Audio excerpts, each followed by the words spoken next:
Мужчина. Завтра. Что-то будет связано с мужчиной. А, кстати, на дне колоды девочки женщина.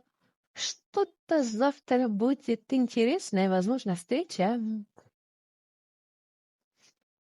Да-да, солнце проявится мужчина в вашей жизни. Так, а верный, преданный. Ждет он. Друг. Судьбоносный. Девочки. И что будет ты завтра? Хочется спросить, а встреча будет? А он напишет, или позвонит, или приедет и пригласит на встречу и подарит что-нибудь, цветочки хотя бы. Девочки, а это предки рода вам ведут его. И, кстати говоря, с ним вас ждет все самое лучшее, процветание, стабильность, вы пара. Пусть так и будет. Поставьте лайк этому видео, подпишитесь на канал, я желаю вам хорошего завтра.